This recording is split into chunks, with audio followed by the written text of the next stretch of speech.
What's going on, Falcon fans? It's your boy Rakundo coming back at you with another video. Guys, it has happened. The Atlanta Falcons is now truly on the bark of a new era, right?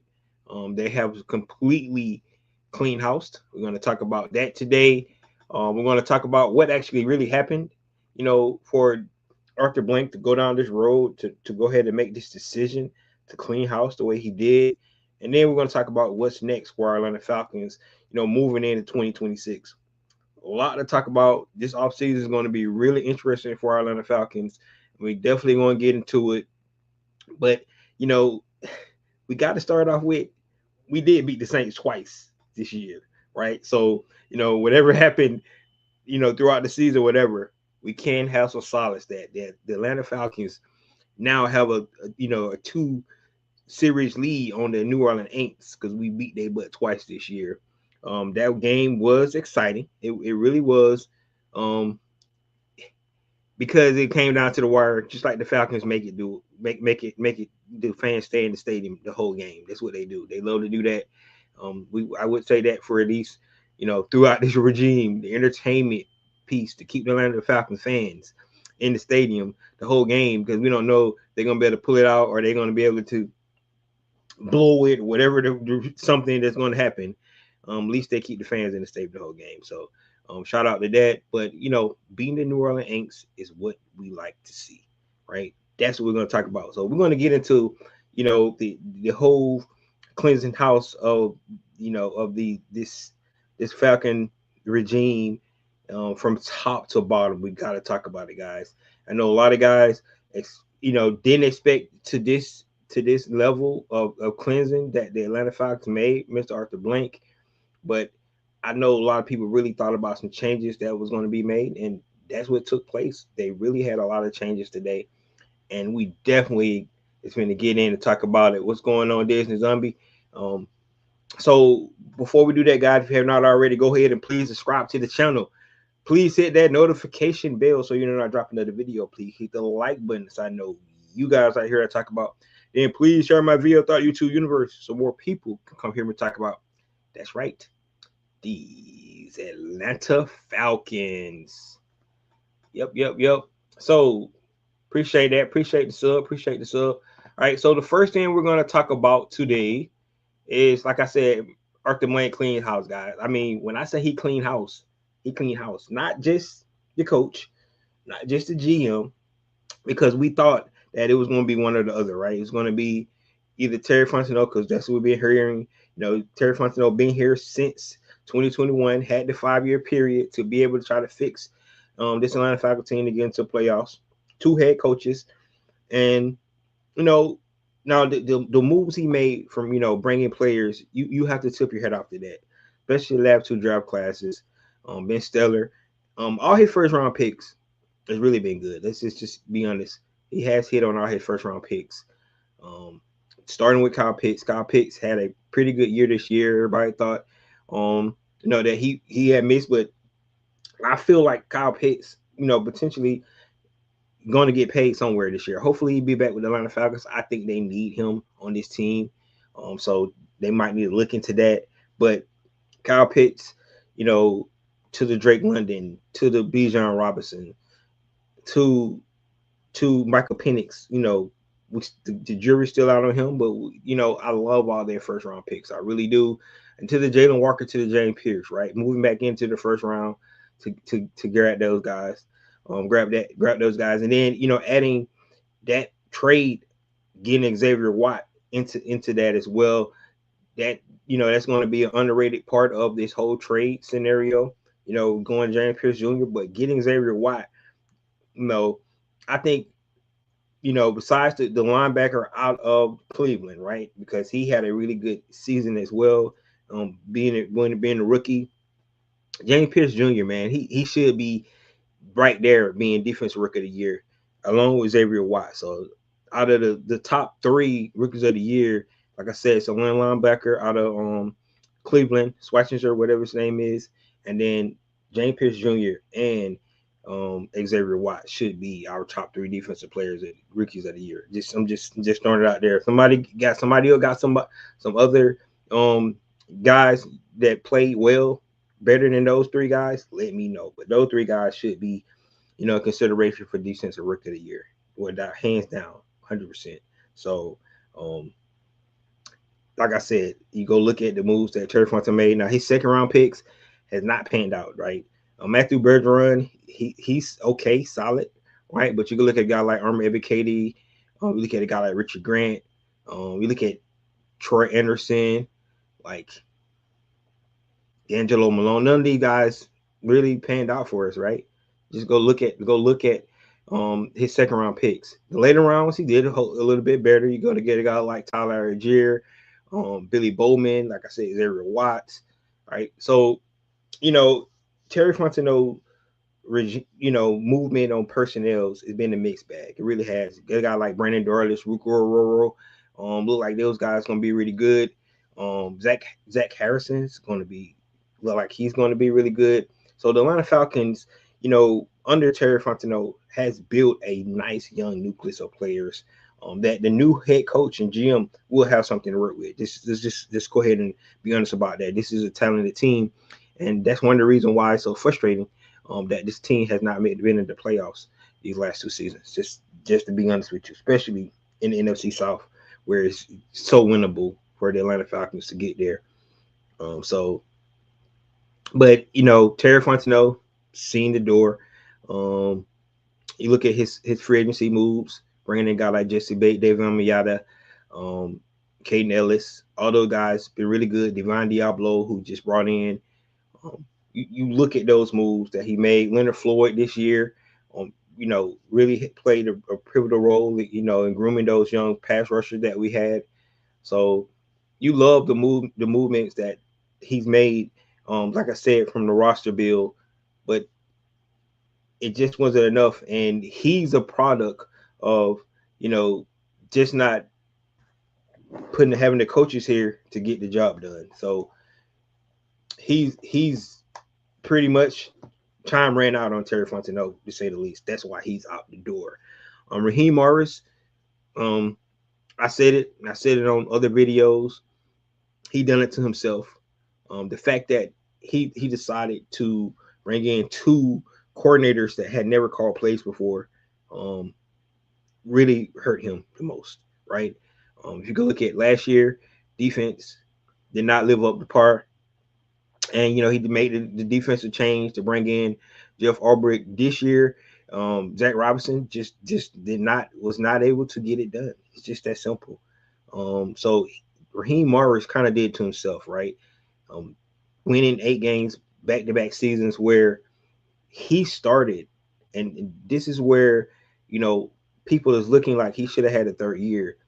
He started his press conference saying this team just needed a quarterback, right? Now they doubled down on the quarterback position. We're going to talk about what happened in a minute, but they doubled down on the quarterback. So he felt like this team was good enough to make playoffs. He talked about playoff team. You listen to his speeches.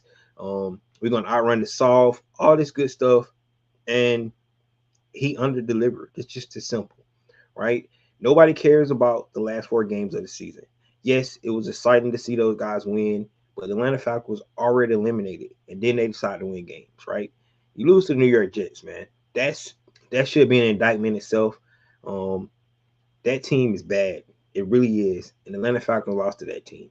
That's why the Atlanta Falcons. That's why I believe that's when that game, maybe the Seattle Seahawks game, when the Arthur Blank decided to make a decision. I know everybody looking at these last 4 games and said that the team didn't quit on him, which is true, right? You love to see that these guys plays hard for their coach. They behind him 100%, but you have nothing to play for anymore, right? You're playing for pride, but that's not why you play. That's not why you know owners get coaches and any players play the game. You don't play to just win meaningless games. You play to go to win championships. And for 8 seasons, the Atlanta Falcons have not had opportunity to even try to play for a championship. So that's where it at. And the saddest thing about it is it was 3 teams that haven't seen the playoffs in over 8 years. It was the Carolina Panthers, who just took their name out their hat, the Atlanta Falcons, and the New York Jets. The Atlanta Falcons is in the same sentence category with the New York Jets, with all the talent on the team. So Raheem Morris did it to himself. Um, you could say he deserved a second chance, and honestly, if he would had a second chance, I couldn't really argue because the team that quit on him, they look better, but he was going to have to make changes. And that's the question. Was he really willing to make any changes to this team? And if he was not, he had to go. So um, they decided to clean house with the general manager and the head coach. But on top of that, I think this right here really, really um, solidified that Arthur Blank wasn't playing anymore, and that's the fact that he moved Rich McKay as well, right? So many people been talking about Rich McKay is too involved in the football operations, and not having anything come back on him because he claimed that he has nothing to do with it, right? But today Arthur Blank announced that he's been removed from all football, functions. He's still part of the organization, Mr. Arthur Blank organization, but he has nothing to do with the football team. They moved Greg Beatles to the CEO of the Atlanta Falcons. So that's that's going to be exciting to see. This whole new regime. So when I say he cleaned house, he really did. He went from top to bottom to Rich McKay to Terry Fontenot to um, Raheem Morris. All those guys are gone.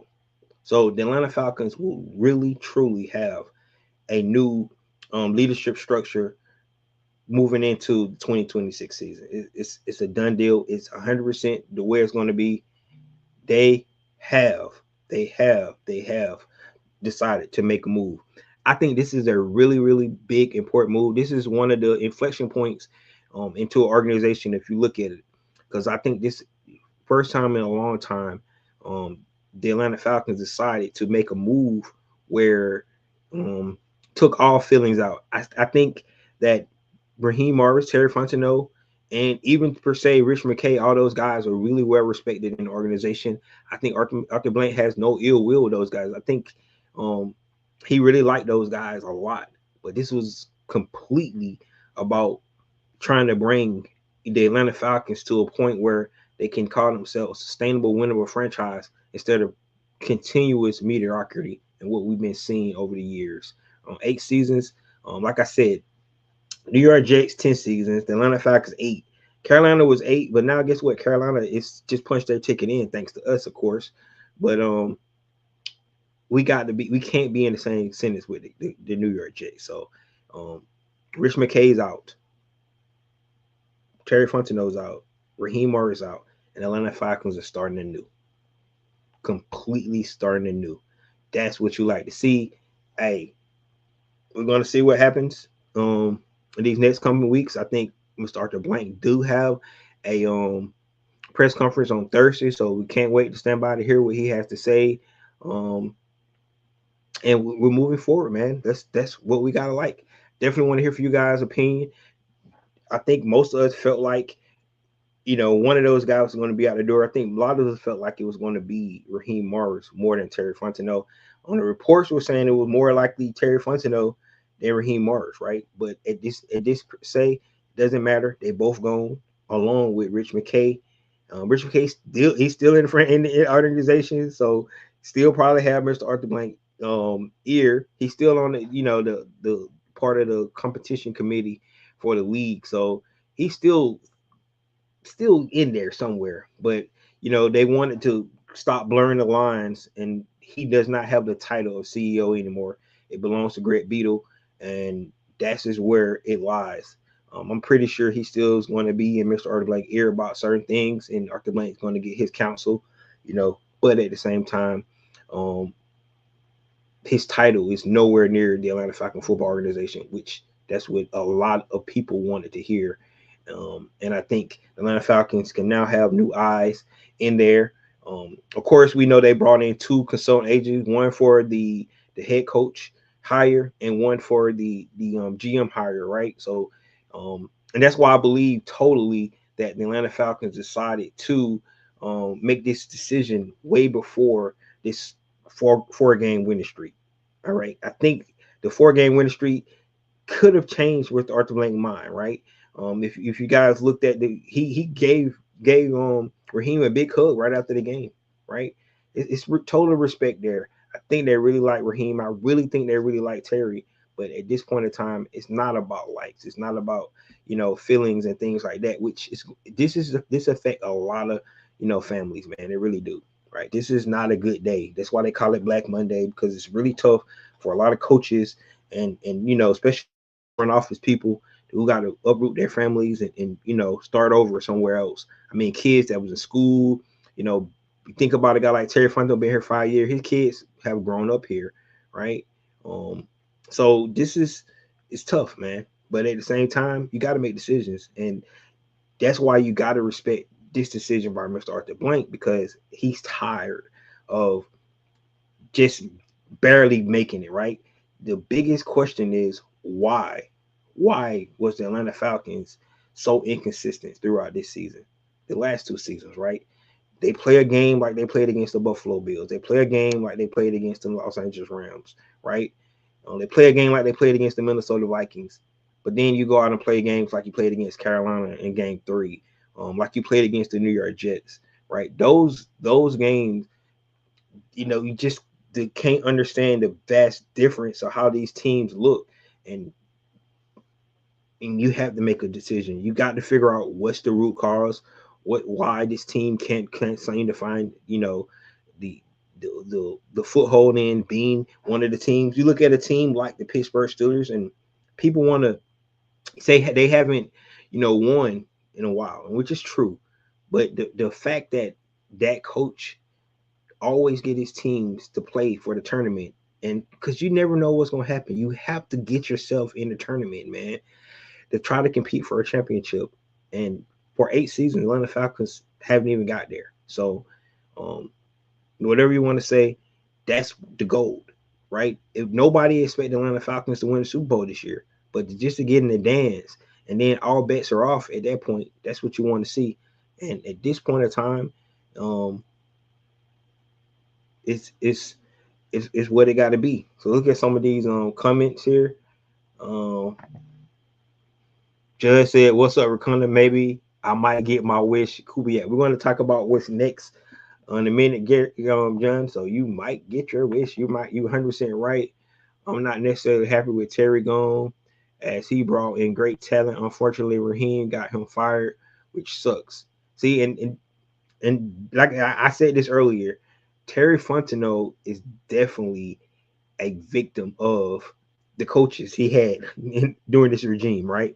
The fact that he went 7-10, 3 years with Arthur Smith, then 8-9, 2 years with Raheem Morris was his doom, right? And I agree with you. This is a talented team, right? This is probably one of the most attractive jobs in the NFL. Coaching job is six openings, and this is probably one of the most attractive, right? You got an owner that really cares, that want to see winning. The structure is there. It's a foundation there for this team, right? We're going to talk about quarterback in a minute, because that's probably the biggest question mark still for this team. But the rest of the pieces are there, and they can figure out the quarterback position. Just to have somewhat solid quarterback play, this team can really, really be good. So that's why I just wanted you guys to keep that in mind. This is one of the most attractive jobs. And to your point, Terry he got 5 years, man. Two coaches. He just a victim of not getting the job done, and he failed on it, right? Kondo said, Kubiak, he will get us to the playoffs. We want to talk about this a minute, man, because he actually got the interview with the Atlanta Falcons here. So, they requested an interview with him anyway. We're going to talk about that in just a minute. All right, so guys, let me know what you think about Mr. Blank cleaning house. I love it, man. It is what it is. He cleans house, man. Bye. It's not about likes and wants. It's about production and getting the damn job done. And unfortunately, in a results league where you is in the same sentence with the New York Jets of being the only two teams that been over 8 seasons that has not been in the playoffs, you do not want to be in that sentence. I mean, look at the teams, the Raiders, how bad they are, right? They've been in the playoffs since the Atlanta Falcons been in the playoffs. Um, the Browns, they've been in the playoffs since the last time Atlanta Falcons been in the playoffs, right? All these teams, the Titans, they've been in the playoffs since the last time Atlanta Falcons been in the playoffs. Right? Only two teams over 8 seasons. That's the New York Jets with 10 and Atlanta Falcons with 8. That's unacceptable, 100%. So you got to start over. This is a big decision for Mr. Arthur Blank. I know it wasn't tough, it wasn't easy for him to do, but like I said, I don't think they made this decision last night. I think they made this decision a couple of weeks ago, and we just seen it play out, and it looks little different because the Atlanta Falcons was able to go on a 4-game winning streak. But I think after that Seattle game, I think they probably decided to cut bait then. They probably should have did it after the Jets game, but you know, that's where we at, guys. All right. So the question is, guys, what really happened, right? So what really happened, right? So I'm gonna say this first thing I think really hurt the Atlanta Falcons were the fact that 2 years ago, we're gonna go back 2 years, and this when Raheem Morris first got here. He said in the press conference, he talked about finding a quarterback, right? And they went out and got Kirk Cousins, $150 million contract, $100 million guaranteed, right? That's the decision they had to make. The dude, right? A guy that haven't won a lot in the playoffs. You know, he's a solid veteran, but they believe that his presence would really add to this talent of this team and push the Atlanta Falcons over the hump, right? That's what they felt. So they signed Kirk Cousins. Everybody believed that the Atlanta Falcons, you know, had a good guy at quarterback, a competent guy, a guy that, you know, for over the past few years with guys like Marcus Mariota, Desmond Ritter, you know, was going to be able to really do something with Kirk Cousins. But then 43 days later, the Atlanta Falcons decide to draft Michael Penix Jr. Right? At the time, the whole world was shocked. I was shocked. You go back and look at my draft day pod that I had, how upset I was. I was upset about it. Right? I got over it because they sold it well. They tried to spin it, and why they decided to make this move. They love Michael Penix. They thought he's going to be the future. They compare this arm talent to a guy like Matthew Stafford. Despite all the injuries and things like that, they decided to bring in Michael Penix Jr. All right. The biggest issue is that neither quarterback panned out. Right. And the jury's still out on Michael Penix Jr. Right? We know that, right? He's still under contract. I think he's going to recover and he's going to be decent. Hopefully, we hope that's going to be the case. But that's where they failed, guys. The quarterback decision, because they sold Arthur Blank and the whole organization on that. They fixed their quarterback position so well that we won't have to worry about it in the immediate and the future. And right now, that's in the air on both. On the future, it didn't work at all, right? In the present, we know it didn't work. We started 8-9, right?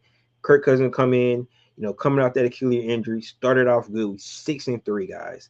We lose 6 of the last 8 games, right? Kirk Cousins going a 5-game, 5-game. We went on 4-game lose streak, but that 5th game, we probably should have lost the Raiders because he played terrible in that game. That's when they decided to make the decision to bring in Michael Penix, right? But it was bad. Now, we don't want to have to relitigate the whole, it was the injured, not injured, whatever situation. But either way, he played really bad. They decided to move on with the future because that's what's the plan in the long run, right? They planned to do 2 years, and then they was going to cut bait. But they got accelerated because the poor play by Kirk Cousins. That's what happened. That's simply what happened. It got accelerated, right? Michael Penix showed a lot of promise in those last 3 games that he played for the Atlanta Falcons. He really did. He showed flashes this season before he went down, right? But the jury's still out on Michael Penix. We don't know if he's the future. And that's just being honest about it. We don't know if he's the future, but that decision to go spend, because you got to think about it. You spend $100 million on a quarterback, and you can't build anything else because once you pay the quarterback, now you got to take what you got with your team. And the Atlanta Falcons, Terry Fontenot and Raheem Morris sold the goods that the team is good enough when you got a quarterback that you owe $100 million. That's where the it started to fall for those guys. It's just that simple, because you can't have a guy that you're paying that much and you still not where you thought you was going to be. Everybody thought this team was better than what it was. Obviously, it wasn't a quarterback away. If we still can't win the lowly NFC South division, right? We it still wasn't good enough. So and then you come to this year, they started Michael Penix, and you have a quarterback that you're paying all that money. He has the top salary on the team, and he's playing backup. And then you still don't make it to the playoffs. It don't make sense. It doesn't make sense. They probably came out better trading Kirk Cousins or cutting him, whatever, let him go to another team instead of having him on the roster. Because when you got a guy that you paying so much money on the team, and then you still is not succeeding, like we could have added more talent if we didn't have Kirk Cousins on the roster. You got to think about that. Are you going to play him, right? Because that's what you brought him here to do, to play the first 2 seasons, but you decided to make, the decision to go ahead and start the Michael Penix, journey here with the Atlanta Falcons. And, it got cut short because he took injury. So, I mean, guys, at this point, that's one of the reasons why. One of the reasons why. It's not the only reason, but that was the start of it. Because of course you had to think that Arthur Blank and backed that move to go in and pay $150 million to a quarterback, then draft Michael Penix Jr. You gotta believe that he backed it, right? He even came out and gave his 2 cents on it, where he backed the GM and the head coach on that decision, right? I think the other decision is that Atlanta Falcons' inconsistency was just so bad. Special team was really bad this year. It was bad. It was bad.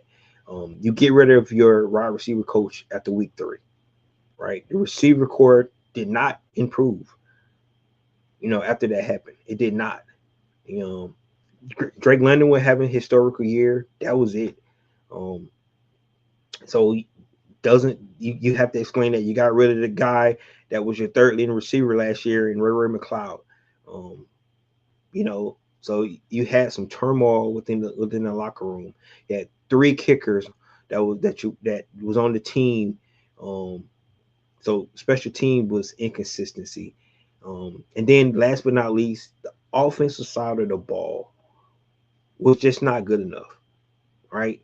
The Atlanta Falcons' third down percentage, which is one of the things that you want to see how good the offense be, was not good at all. The offense was bad. Even in these 4 wins, right? Everybody want to laud the 4 wins that Atlanta Falcons had, but if you go look at the third down percentages and you go look at how the Atlanta Falcons move the ball when it looks so hard with all those weapons, it looked like it was just pain to play offense for this Atlanta Falcons offense. It really did, man. Besides for the flashes that we seen for the all-world running back and Bijan Robinson, they went 4-14 yesterday on third down. Monday Night Football, they scored 6 points in the second half. They almost blew that game because the offense was not good, and the fact that Raheem Morris continuously, and we don't know if he held people accountable, but from my experience, if you're holding people accountable, you should not see the same result from week in and week out, because that's not being accountable. If you tell somebody, hey, I'm tired of being 30% on third down, or 20% on third down, or 10% on third down, because that's what we was in some games, and then you like, we need to fix it, or we're gonna make some changes.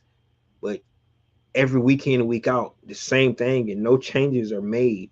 Um, it seems like you being too loyal, and it's your downfall because you did not fix the issues that you had. Um, and like I said, if you go look at those 4 games, Kirk Cousins didn't play lights out, right? People say, Kirk Cousins played. No, he did not. Go look at the numbers. He did not play. He made some solid throws, veteran throws that you need to make, but the offense was terrible. Even though the 4 wins, and somehow when all bets are off, you're not in the playoffs anymore. The games that you could not win, when it counted, you start to win these games. 19 penalties against Tampa Bay, and you somehow win it, right? But you can't win when you have a tight game against the San Francisco 49ers, or a tight game with the New England Patriots, or a tight game with the Indianapolis Colts. You can't win none of those games. But when it doesn't matter at all, you go out and you play really, really good on Buffalo. And even despite your offense not playing well, like it had not played well all season, you find a way to win the game. You go to Tampa, you have 19 penalties, all those, everything against you, and you find a way to win, right? But it doesn't matter. Those games does not matter at all, right? You find a way to win yesterday when you go 4 for 14 on third down, but you find a way to win, right? These are the things, the reason why this is regime change, right? Because you can't explain it, right? Atlanta Falcons, once they're eliminated, look like a whole different team. And this has been happening for years. If you go back over this 8 year period of not being in the playoffs, every time Atlanta Falcons are eliminated, they start to play well. Why is that? Why is that? Why not have that fight when it counts the most? When you still have opportunity that you'll be playing for something, right? That's not what we see from this team. So something had to give. That's why at this point in time they had to make a change. So from the quarterback decision that never really panned out, right? That had the whole world turned upside down for paying a quarterback $150 million and drafting one, in spite, injuries and all that. And now we still don't know. The jury's still out on him. That's a big key, right? And then special teams was terrible. Special teams was terrible, man. It's probably one of the worst special team performances from a team that I've seen in a long time, right? It wasn't just field goal kicks. It was kickoff return. It was punt return, punt block, field goal block. Like, name it. Anything kicking the ball out of bounds. We had a kick yesterday that didn't get to the target, right? They got the ball at the 40-yard line. Just mistake after mistake after mistake after mistake on special teams. That's what we've seen from this team, right? And somebody got to be held accountable, right? That's just how it is. So that's what it boils down to. And unfortunately, um, that's what happened, guys. I think it started with the quarterback decisions, though. The Kirk Cousins and the Michael Penix, the whole thing that had going on, and then you look at the inconsistency throughout these first 2 seasons, where you look good, look like 2 different teams out there, and then Atlanta Falcons are 4-1 in primetime games this year. 4-1 primetime games. Like, you can't make that crap up, man. Can't make it up. Don't make sense. 4-1 primetime games, a good, really good quality opponents, but then you lose to the Jets. You can't make it up, man. Like, that's what happened. So you anybody want to know what happened? Let's just start with the whole quarterback shuffle that they had 2 years ago, and that didn't pan out, and we still don't know what's going on with that position now, right? And then the inconsistencies, the special teams, and with the offense. Defense, played so throughout the years that they played. The first year was terrible. That's why they made the coaching change. But I thought defense played really well this year. Fixed some of the things that over time that had been plaguing the Atlanta Falcons. You know, the pass rush broke the Atlanta Falcons pass rush record. You know, for a season. They so many good things that we seen, but at the end of the day, man, wasn't good enough. That's what really happened. Look at some comments here.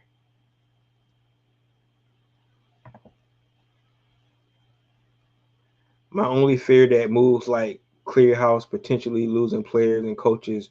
Example of Jeff Obrook, Nate Ali. I really think they should be retained. Yeah, man. I don't know. I think they clean house. They might clean everybody. I think they might clean everybody. You saw right about the win business is business. Yep. 180 million. You're right. It was 180 million. I'm sorry about that. That didn't make it worse. I see 150 million. 180 even worse than 150. Um, I just can't imagine Kuyat what he can do with Justin Fields. Um, could be a bridge quarterback for us, man. Justin Fields. I got a question.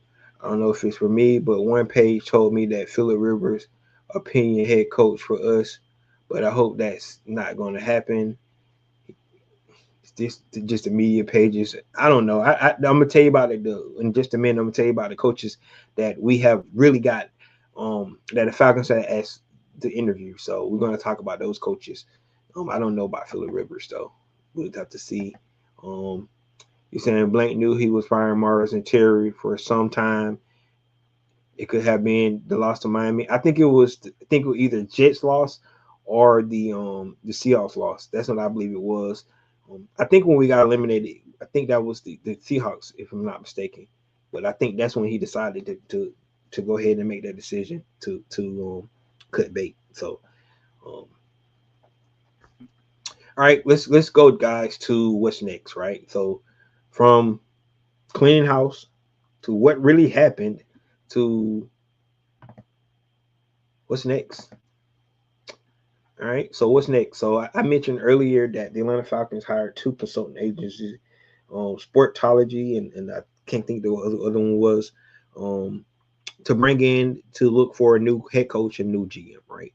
Um, so they've been working, and like I said, that's why I really believe that this decision been made a while ago. And the reason I say this because these guys been working already looking at coaches, looking at GMs and stuff. They already been working, talking to Matt Ryan. Yes, Matt Ryan, who for all intents and purposes sounds like it's going to be our new president of football operations, right? That's what it sounds like it's going to be.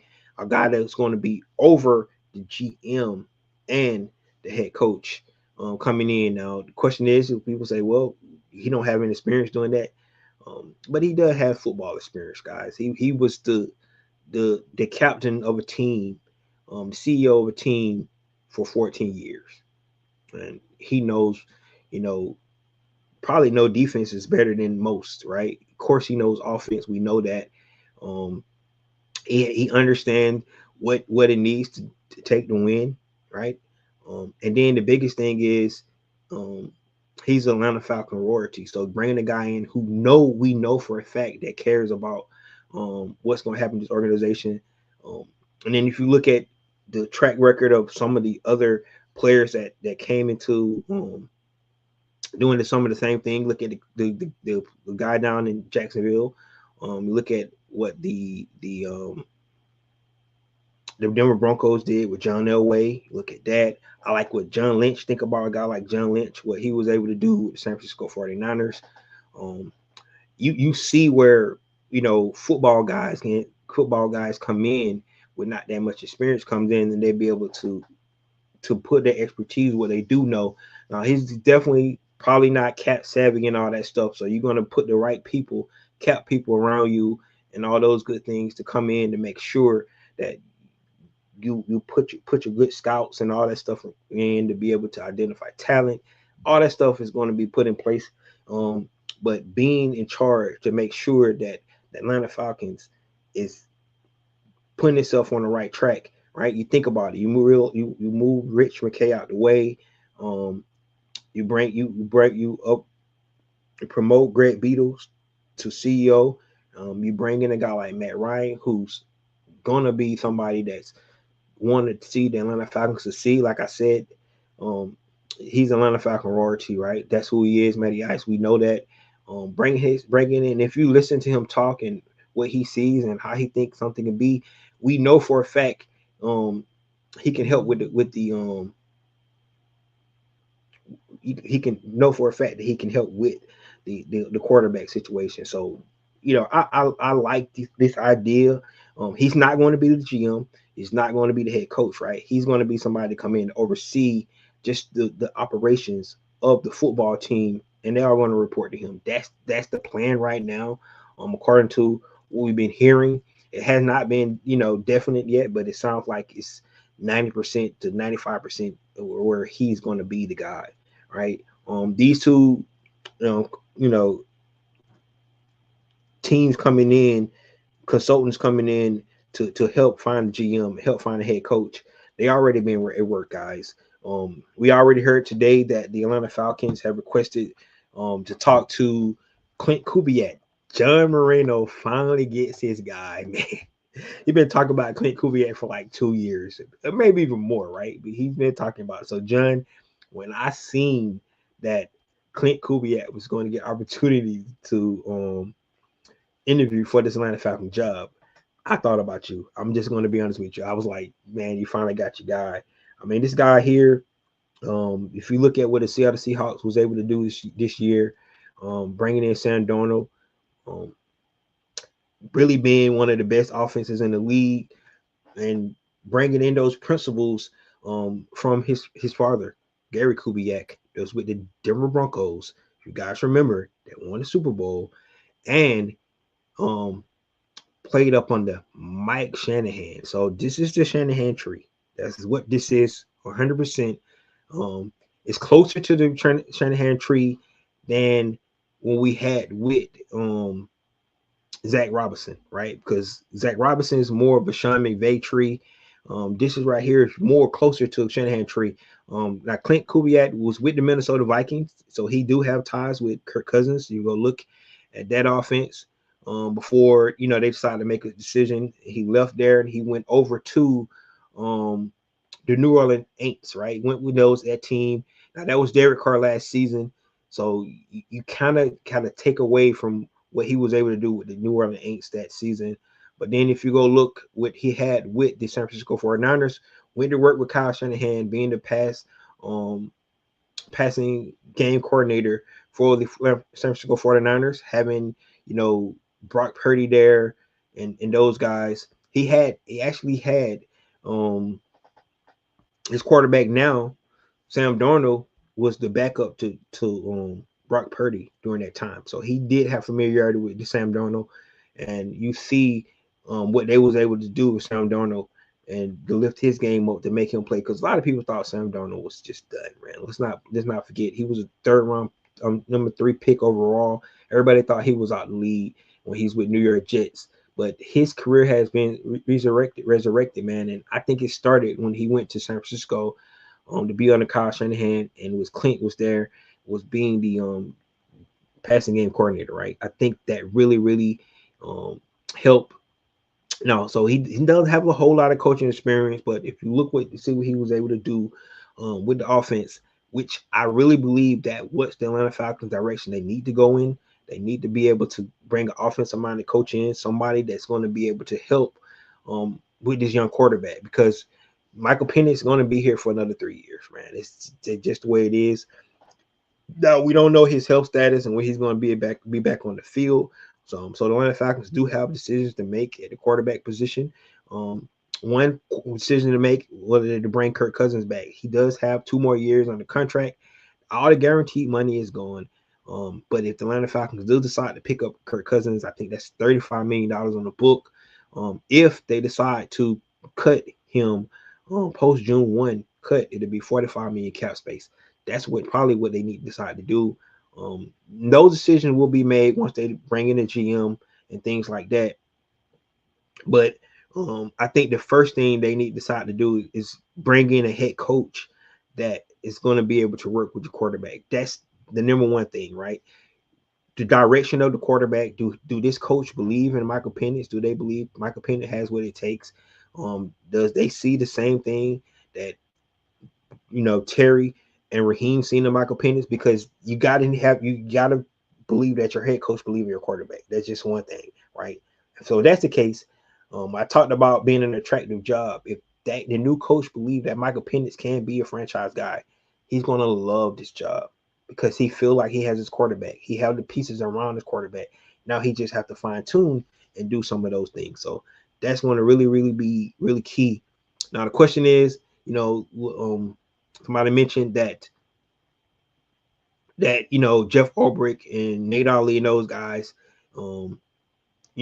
being retained. I think you know what the defense was able to do was really, really good. I'm not even trying to sugarcoat it. It was really good. Um, the question was, do you want to keep any residue from the Terry Fontenot or Raheem era? That's the question. And if not, the question is, if you don't bring in, you know, keep Joe Ulbrich, who would be your defense coordinator? Because what you don't want to do is stop the growth, the potential that you would just have from this young defensive core that you had. You do not want to kill that, man. You just do not want to kill that. I think if you look at any bright thing this year, the development of our young talent, especially on the defensive side of the ball, was tremendous. So that's something that they got to think about. But along with Clint Kubiak, they also requested to talk to Anthony Weaver of the Miami Dolphins, defensive coordinator. You know, another guy. I don't like that because I don't want to go defense. It's just me. I think they need to go offense. Um, but they have requested to talk to Anthony Weaver and also Kevin Stefanski, right? He's another guy that's going to talk to the Atlanta Falcons as well. A guy who's a two-time coach of the year, kind of skeptical about, his ability to coach quarterbacks because he don't had 13 quarterbacks since he's with the Cleveland Browns, and none of those guys are paying out. So I don't know about that. But you do know he's a good coach, right? Being the coach of the year twice, when he did have good quarterback play, he's a guy that's going to run the ball. That's what he really wants to do, and he's a good offensive mind. So, and he's a veteran guy, so it might be somebody they might want to consider when they're looking at a guy like Kevin Stefanski. He might be somebody that they might bring in. Clint Kubiak he's up under that Mike Shanahan tree. The wide zone is there. All those principles, which the Atlanta Falcons offensive line is already built on, right? It's there. So they want to make a decision to bring in a young guy. Clint Kubiak is only 38 years old, so he's going to be a young coach. He has to put a good team around him, and he can't pull a Raheem Morris and bring in his buddies, guys that when I get a job, I'm gonna hook you up. No, man, do not do that. If they do decide to go down the Clint Kubiak role, you need to bring in some veteran coaches with him, somebody that will allow him to grow, because he's still going to probably call plays to be the offensive coordinator, but to help him with the everyday, all the other coaching aspects that he's going to need to be doing. That's what he needs to happen. So those are three guys right now. Like I said, I haven't heard anything else. If you guys have heard about any other coaches that Atlanta Falcons could be considering, let me know. But guys, they already started. They have already started. That's why they got ahead of the game, right? They didn't want to waste time and make an announcement today. They did it last night. They can get on to track and trying to make this thing fast. It's 6 head coaches' job, so you do not want to be the team that get the leftovers, right? You want to get on it quick. Now, I do believe that the Atlanta Falcons have one of the most attractive jobs, like I said, for its talent, right? You look at a team like the Cleveland Browns. The Cleveland Browns, they do have a young talent. You guys know I love Shadur Sanders. I don't know if they're gonna give him opportunity to be the starters. We know Deshaun Watson's coming back next year as well. They got their young talent was really, really good. Their draft class they got 2 draft picks this year, so that's a good starting place for a coach to come in on the Cleveland Browns. The Tennessee Titans got a lot of work that's going to need to be done, so I think that's not as attractive as Atlanta Falcons. The New York Giants, they might have been able to find their quarterback, so maybe a lot of people might think that that's going to be attractive, you know. So do you have the Arizona Cardinals? They got a decision to make with Kyler Murray. They're going to make by March and see how that pans out. Um, who else you have? The Las Vegas Raiders do not have a quarterback position, but they got number one overall pick, so they can definitely go ahead and pick a quarterback. In the draft, probably two quarterbacks out there, Mendoza and Moore. Is the two that everybody might be looking at.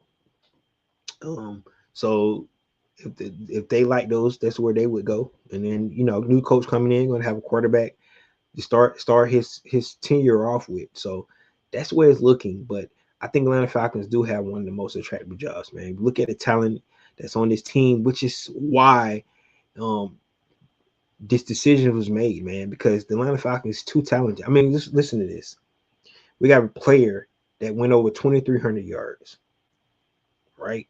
2,300 yards. We're not in the playoffs.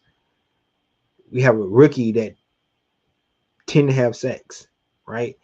57 sacks. We broke the Atlanta Falcons record. We're not in the playoffs. All those good historical things that this team has done, you know, accolades and things like that. And we're the team on the outside looking in because the inconsistencies that we have had.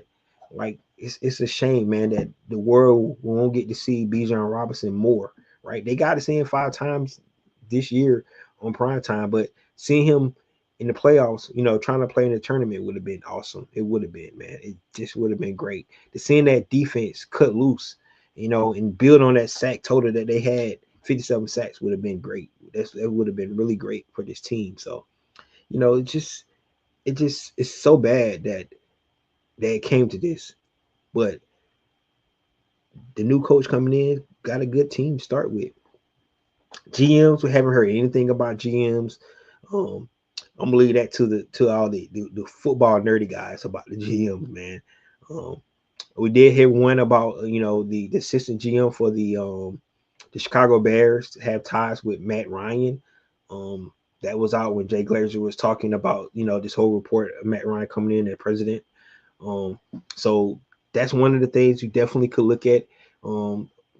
Taking a guy from established, front office like Chicago, because you like the moves. Look at their drafts. Look at the moves they have made. They built that team up the right way.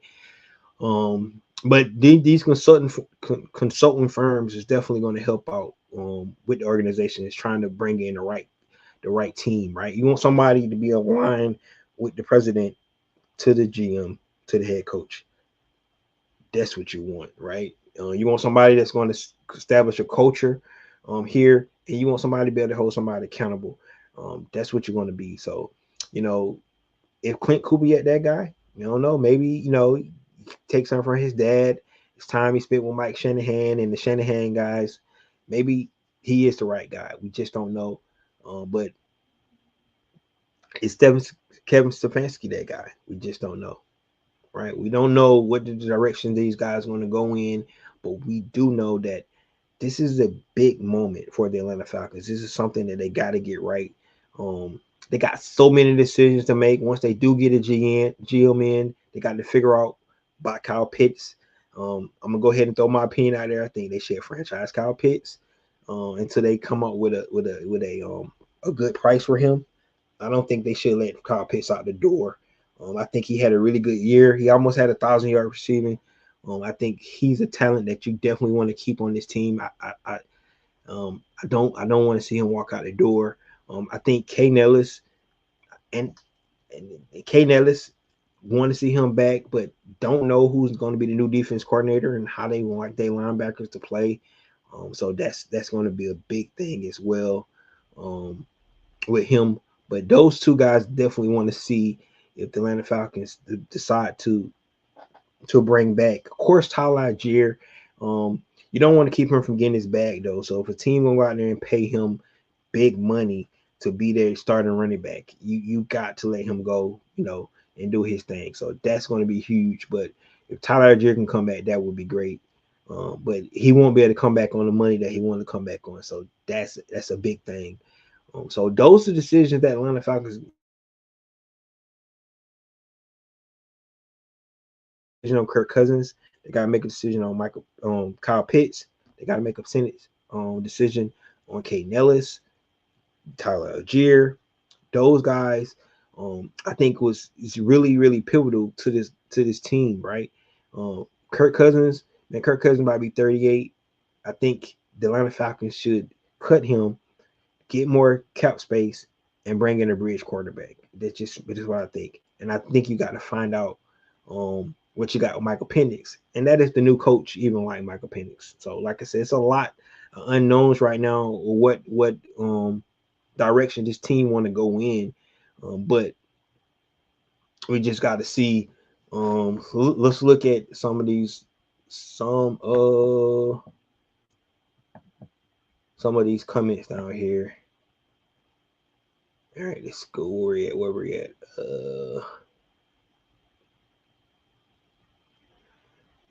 James said he liked the hat. Thanks, man. I had to go with the this right here is the start a new hat, right? I ain't wore it in a while, but I had to bring it out because when we starting anew. The right track is to get Lamar Jackson and win the championship. Yeah, they're not gonna let Lamar go. That's one of those pipe dreams, man. It's one of the pipe dreams. He says Dan Reeves tree. Okay. Yeah, I didn't know that. All right, I didn't know that. I like Dan Reeves. I really like the Dan Reeves, man. I really like Dan Reeves. Said Dan Reeves, Gary Kubiak was on the Dan Reeves. I really like the Dan Reeves, man. I thought he was a great coach. I mean, he helped develop Michael Vick. You saw what he was able to do with Denver. They went 4 straight Super Bowls, didn't win, but they did go to Super Bowls, man. That's what you want to do. DK Stacker said Mike McCarthy. He might be on the short list. I don't know. I don't know how they feel about him. He's a Super Bowl winning head coach. It started with Tom Landry, Dan Reeves, Kubiak. It's a tree. Every name that you just mentioned, man, is all really good coaches. So I love that. I love that. You said Ulbrich had that D looking promising. Yes, Jeff Ulbrich really did. The question is, do you want any residue left over from the Raheem Morris era? That's the question. You know, that's the question they're gonna ask. And the new coach, do they want Jeff Ulbrich to be their defensive coordinator? You said Weaver's a Rooney Rule interview. Probably more than likely. You're probably right. I'm not going to hold you on that. You're probably right. um, if the Falcons hire Kubiak, he will bring in his brothers, and they will have a legendary father, Gary, on the side. Who is his brother, man?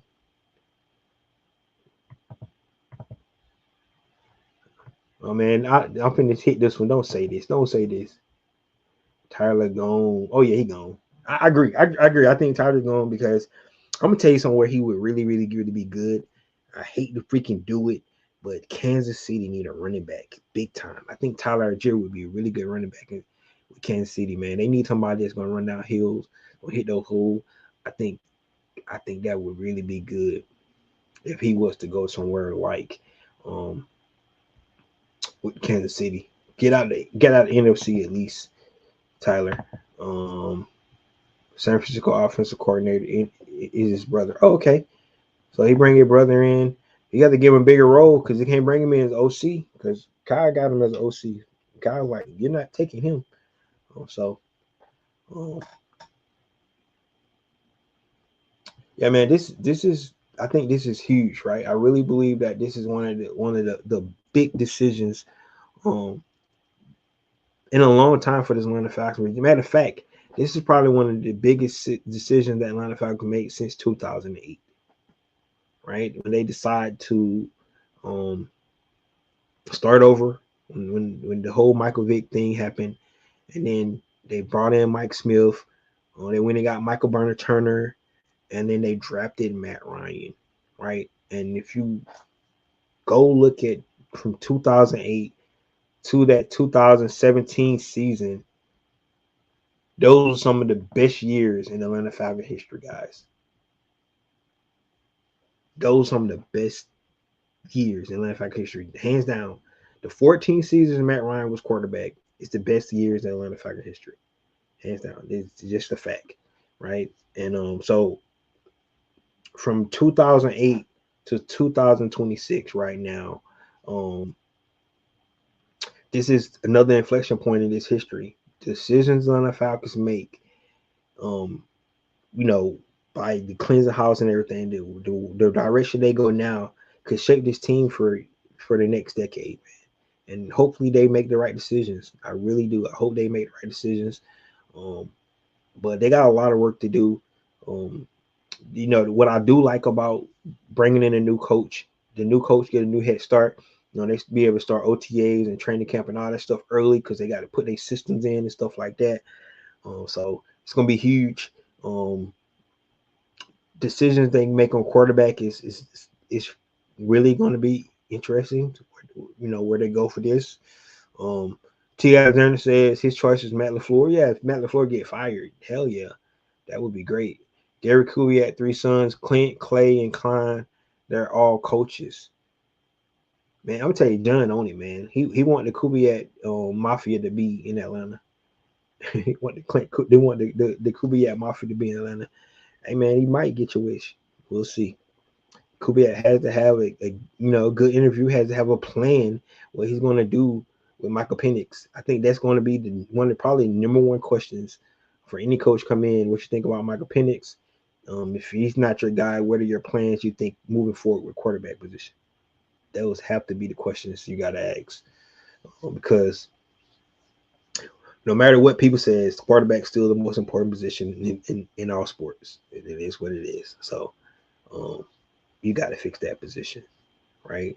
But I really believe that it wasn't the quarterbacks that failed this year. I think it was the play calling. I think it was the inconsistencies in the offense where it hurt the team this year. I don't think it was quarterback play. Um, I don't think the quarterback was put in the best positions to succeed, and that goes from Michael Penix and Kirk Cousins. They did not put neither one of those put up stellar numbers where you like, wow, man, those guys. Kirk Cousins had one good game against the Bucks, and he always played well against the Bucks. But if you go back and look at all the other games, he did not play well, man. He did not play well. Man, he lost to the Jets, man. Let's just put it in perspective. All right, y'all, he lost to the Jets. And y'all want to talk about Kirk Cousins like he was the second coming of somebody. Yeah, go look at how many numbers he put up, how many yards he put up against the Rams. It was B. John. It wasn't Kurt. It was B. John. He made good throws. He made timely throws. I'm gonna give him that. But any quarterback can do that crap. Make good throws, timely throws. You got to be able to look like you the reason we winning. And he didn't look like he the reason we winning. It was B. John Robinson making plays. Kyle Pitts making plays. Man, defense playing inspired football these last four games to put us where we were was not Kirk Cousins. So um, I don't want to people look at that. I mean, quarterback get the credit for wins, right? But you can look at the game. Look at Trent Dilfer won the Super Bowl. Nobody saying Trent Dilfer the reason that team won the Super Bowl. They talking about that defense. 2000, man. Go back and look at the 2000 Raven defense. They gonna give them like 10 points a game. That's why they won Super Bowl. It wasn't Trent Dilfer. He was a quarterback. So let's get twisted that Kirk Cousins is that guy, right? But I mean, if they decide to pay him $45 million, $35 million, how much that his next year contract is going to be, it's not going to help the team. I can tell you that much, because you're not going to be able to build a team the way you want to build it. I think they need to start over. They gave him his guaranteed money. He got it. Let him go. No more guarantee. You paid the last $10 million when you had to make the decision, last year before the new league year happened. So he got the 10 million. He's going to get that. But the rest of that stuff, man, let him go find another home. That's what I would do. But we'll see what they decide to do. All right, guys, there you have it, man. We got a lot to talk about. stay tuned. We're going to talk about more coaches and coaching news, more GM news, more news about Matt Ryan. If he get announced sometime this week. Of course, Atlanta Falcons got to go through the hiring process because of like gentleman mentioned the Rooney Rule and stuff like that. Things have to happen, to make sure that you're not just hiring somebody without fair hiring practices. So, and they put those in places. So, even though most of the time these billionaires know who they want to hire, man, and some of these coaching decisions just preliminary, right? You just had to come in and talk. You don't really have an opportunity because that's not the direction they want to go. They just have to play the game, and that's what it really boils down to. There you have it, right? So we got a lot of decisions to make. Um, and we'll see where the Atlanta Falcons go from here. Guys, please give me your information. I'm back. I can tell you that I did not want to come over here and talk about the Falcons. I'm gonna be honest with you guys. The reason why this is my first time doing a podcast since probably 3 or 4 weeks is because the whole winning that they were doing didn't mean crap to me. It really didn't. They was eliminated. The same crap they pulled. You go back to 2018, right? Yes, 2018. Atlanta Falcons lose a lot of games, and then they have going like a 4-game winning streak in the season, right? You guys remember that. The next season, so Arthur Blank decided to keep Dan Quinn. Decided to keep him, right? This 2 years after the Super Bowl. Next year we go back to the division round, we lose to the Eagles. The next year we start off slow, but we finish strong. We win some games. Arthur Blank decides to keep Dan Quinn. The next season, Dan Quinn loses the first 5 games of the season. So because he was able to go on a winning streak in that 2018 season, Arthur Blank said, okay, look like he turned it around. The team didn't give up on it. We start the season, we go 0-5, and then he cut bait. He could have did it a year earlier, guys. That's the point I'm making. Could have did it a year earlier, but he waited because Dan Quinn decided to go on this winning streak where it didn't matter anymore. We was already out of playoffs. Same situation we just had with Raheem Morris, right? Out of playoffs. We somehow miraculously going a 4-game winning streak, which was great. I'm not taking nothing away from it, but it didn't mean anything. And I believe that he had already made his decision before that anyway. And there wasn't no turning back. So that's where it is. I do wish the best for Raheem and Terry. I like both of those guys, man. I really like Terry Fontenot a lot. I think he did a really, really good, great job. Being a first time GM. He learned a lot from the Aints organization. I don't like that, but I think he did a really good job. I do, man. And I wish those guys the best. I think Raheem Morris is a really good coach, but he's not a head coach material, man. I think he needs to go back to defense coordinator. I think he's really, really good at that.